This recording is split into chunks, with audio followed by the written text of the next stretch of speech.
जी नमस्कार, मैं अजय वर्मा और आप देख रहे हैं न्यूज़ नशा।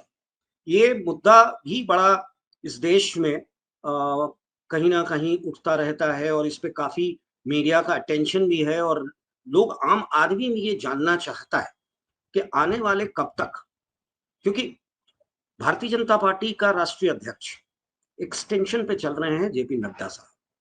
20 अप्रैल को उनका जो ये लास्ट एक्सटेंशन था, वो भी पीरियड पूरा होने वाला है।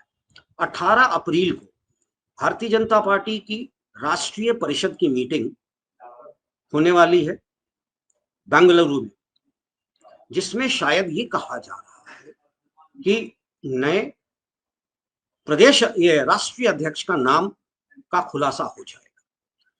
भारतीय जनता पार्टी की ये कोशिश है कि साउथ से कोई नेता सामने आए। नाम उन्होंने बहुत दिए हैं, संघ के भी नाम काफी चर्चित हुए हैं।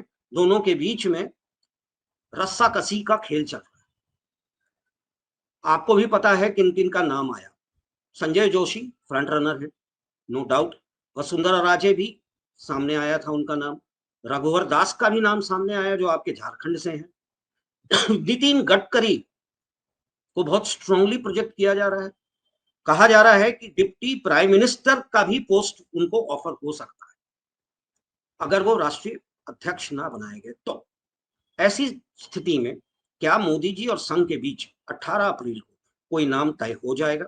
और आपको क्या लगता है किन किन का नाम है और कौन से ऐसे नाम हैं जो कि रेस में आप देखिए अजय जी, जितने नाम बताया उसमें बड़ा मजबूत नाम रघुवर दास का दिखलाई दे रहा है। इसके पीछे लॉजिक ये है कि वो वैश्य समुदाय से आते हैं, तो एक तो वैश्य का नज़ारा चला जाएगा। दूसरी ओर आदिवासी बहुल इलाका से आते हैं, तो आदिवासियों के प्रति आज भारतीय जनता पार्टी हो या कांग्रेस हो, इसका रुझान सबसे ज़्यादा जा रहा है कि वो किस तरह से आदिवासियों को लुभाए, क्योंकि इनकी जनसंख्या 20 करोड़ के आसपास पहुँच गई है। तो टोटल वोट की राजनीति लेकर के अगर कहा जाए तो रघुवर दास काफी स्ट्रॉन्ग दिखलाई दे रहे हैं और ये संघ से भी उतने ही करीब नजर आ रहे हैं जितने करीब अमित शाह और मोदी के हैं। एक इशारा पर इनको मुख्यमंत्री बनाया गया, एक इशारा पर राज्यपाल बनाया गया, एक इशारा पर इन्होंने राज्यपाल जैसे पद को छोड़ करके आज झारखंड में बैठे हुए हैं। तो हमें दिखाई दे रहा है कि रघुवर दास काफी मजबूत दिखलाई दे रहे हैं और ऐसा लगता है कि इस छोटे से स्टेट को भारत के मानचित्र पर स्थापित करने के लिए ऐसा किया जा सकता है। बाकी संजय जोशी की बात कहें तो आधे लोग पसंद करते हैं, आधे नापसंद करते हैं। अगर वसुंधरा की बात कर रहे हैं तो तुनक मिजाज इतनी है कि उनका निभा नहीं पाएगा, चल नहीं पाएंगे। तो हमें लगता है कि रघुवर दास पर इन लोगों की नजर है और इन्हें राष्ट्रीय अध्यक्ष बनाया जाएगा। बाकी अब तक का जो अनुभव है हमारा कि जो चर्चा में आ जाते हैं वो नहीं बनते हैं, कोई नया नाम सीधे चला आता है। तो अब देखिए कैसे करता है लोग और किस तरह से इसको बूम करवा पा रहा है। अजय जी, राष्ट्रीय अध्यक्ष ही नहीं प्रदेश अध्यक्ष झारखंड को भी मिलना बाकी है। प्रदेश अध्यक्ष कई जगह के बाकी है, मंडल अध्यक्ष तक के, जिला अध्यक्ष, ये सब कई पद खाली हैं, रिक्त पड़े हुए हैं। तो हमें लगता है ऐसा कि 20 अप्रैल के पहले ये लोग चुनाव कर लेंगे। चूंकि चुनाव करेंगे तभी 3-3, 4-4 स्टेट में जो चुनाव है उसके लिए लोग लग पाएंगे, अदरवाइज बड़ा मुश्किल होगा। अजय जी, एक नया नाम और बीच में आया था इस राष्ट्रीय अध्यक्ष के लिए, शायद उतना चर्चित नहीं है। ये है बीजेपी के तमिलनाडु के बहुत ही स्ट्रॉन्ग लीडर, फॉर्मर आईपीएस के अन्नामलाई। वो भी चर्चित है। शायद लोगों का कहना है कि इस बार साउथ से अध्यक्ष चुना जाएगा, साउथ का कोई अध्यक्ष बन सकता है। आपको क्या लगता है देखिए ऐसा कोई? अजय जी, भाई कुछ भी कर सकता है, लोग उनके हिसाब किताब में है। लेकिन जहाँ चुनाव है, जैसे चुनाव बिहार में है, 42 सीट प्रभावित करता है लोकसभा का। बंगाल में है चुनाव, वहां भी लगभग 42 सीट प्रभावित करता है। आसाम में है, 14 सीट लोकसभा का प्रभावित करता है।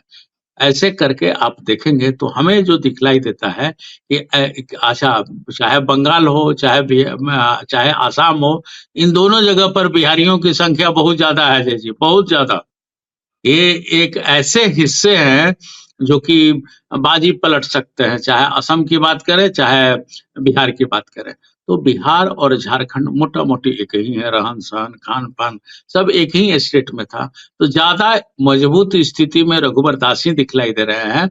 और रही बात जो सवाल आपने कहा साउथ की, तो साउथ के नेता हिंदी ढंग से बोल नहीं पाते हैं। तो ना उनका असर बिहार में पड़ सकता है, ना बिहारियों पर पड़ सकता है। अब अंग्रेजी बंगाली समझ सकते हैं बंगाल के लोग, और थोड़ा बहुत असम के लोग समझ सकते हैं। तो कितना प्रभाव पड़ेगा वो देखना होगा। हाँ, नितिन गडकरी की जो बात आपने कहा, तो नितिन गडकरी मद्दा रखने वाले पुरुष हैं, और अभी आजकल उनका खींचतान चल रहा है, जो दिखाई देता है या जो सुनाई देता है। तो उनको बना देने से और ये स्थितियाँ बहुत सामान्य होती नहीं दिखाई देंगी, क्योंकि राष्ट्रीय अध्यक्ष का पद एक ज़िम्मेवारी वाला पद होता है, जो कि आरएसएस का भी कहना सुन ले और पॉलिटिशियन का भी कहना सुन ले। जैसे अभी नड्डा साहब ने जो बयान दे दिया था कि अब भाजपा जवान हो गई है, आरएसएस का कोई ज़रूरत नहीं। तो इस तरह की बयानबाजी से वो बचे और सिस्टम में काम करे।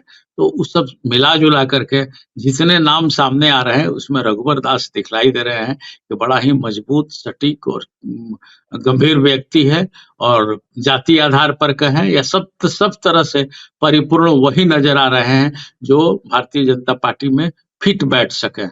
आगे अब देखिए, अब तो 20 पर अप्रैल आने में ज़्यादा समय नहीं है। संघ की पसंद जो सामने दिख रही है और सोर्सेस बेस्ड है, वो या तो संजय बिल्कुल, जोशी हैं बिल्कुल। या फिर नितिन गडकरी हैं। खैर, नहीं, 18 अप्रैल संजय संजय जोशी भी विवाद वाले व्यक्ति हैं। अभी जो विवाद हुआ था आपने देखा ही। नितिन गडकरी भी संघ की पसंद है, लेकिन इधर की पसंद वो नहीं होते हैं। लेकिन रघुवर दास एक ऐसे इंसान दिखलाई दे रहे हैं, जिनको कि संघ भी पसंद कर रहा है, और ये अमित शाह और मोदी जी भी पसंद कर रहे हैं। अजय जी। चलिए देखिए 18 अप्रैल को राष्ट्रीय परिषद में क्या फैसला लिया जाता है, और या 20 के पहले राष्ट्रीय अध्यक्ष का अनाउंसमेंट हो जाता है, या फिर एक्सटेंशन पे एक्सटेंशन दिया जाएगा। चलिए देखते हैं। इसके साथ ही आज के इस कार्यक्रम को हम यहीं समाप्त करते हैं। कल फिर मिलेंगे कुछ नए मुद्दों के साथ। तब तक के लिए धन्यवाद। संजय जी, नमस्कार। और आप हमसे जुड़े रहने के लिए सब्सक्राइब करें YouTube पर, फॉलो करें Twitter पर और लाइक करें Facebook पर। और ज्यादा जानकारी के लिए आपको टाइप करना होगा सिर्फ न्यूज नशा।